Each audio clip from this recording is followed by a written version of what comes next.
Bienvenue à tous dans ce nouveau tutoriel Smart Notebook qui va discuter de la création de tableaux. Alors, pour créer un tableau, c'est très simple. Il suffit de cliquer sur le petit bouton qui se retrouve dans le menu en haut, donc tableau. Et une fois que nous cliquons ici, cela nous permet de rapidement créer un tableau à un maximum de 8 colonnes et de 8 lignes. Par contre, si nous cherchons un tableau personnalisé, nous allons cliquer sur tableau personnalisé et puis là nous allons choisir exactement le nombre de colonnes et le nombre de lignes que nous voulons. Par exemple 6 et 4. Alors ici nous avons un tableau qui a été généré et vous voyez que les cellules sont rectangulaires. Par contre, si nous voulons avoir nos cellules carrées, nous retournons dans le tableau personnalisé et puis nous allons cliquer sur la fonction rendre les cellules carrées.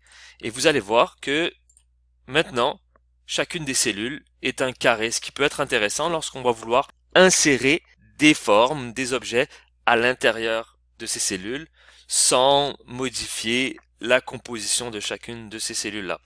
Autre fait intéressant, si par exemple on se rend compte que nous avons une colonne de trop, alors là nous allons sélectionner la colonne en question, nous allons aller dans les paramètres qui se retrouvent en haut à droite, et puis nous allons cliquer sur supprimer une colonne. Il est aussi possible de fusionner les cellules. En accédant aux paramètres de la sélection, vous avez la fonction fusionner les cellules. Et en fusionnant les cellules, maintenant nous nous retrouvons avec une seule cellule. À l'inverse de la fusion, nous pouvons aussi diviser une cellule en différentes colonnes.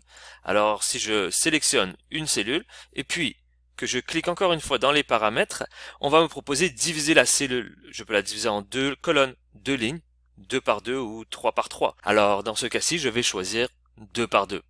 On remarque que la cellule a été divisée en 4 carrés égaux. Maintenant, il est possible que nous voulions insérer de l'information dans ces cellules-là. Cette information peut être tout simplement du texte, mais ça pourrait être aussi des objets. En cliquant dans la galerie d'objets, je pourrais sélectionner un objet. Et puis, ce qui est particulier avec les tableaux de Smart Notebook, c'est que peu importe la grandeur de l'objet, une fois qu'on a sélectionné son emplacement, il va directement s'adapter à la grandeur de la cellule. Ceci est vrai pour les images, mais c'est aussi vrai pour les formes. Donc si je choisis une forme au hasard, et vous allez voir, elle est bien plus grande que les cellules dans laquelle je vais les déplacer, je la sélectionne, et puis je vais venir la placer dans une cellule, et là tout de suite, elle s'adapte et elle garde ses proportions pour rester dans la cellule. Finalement, il est possible que je veuille masquer l'information qui se retrouve dans une cellule et le révéler seulement à un point déterminé dans ma leçon.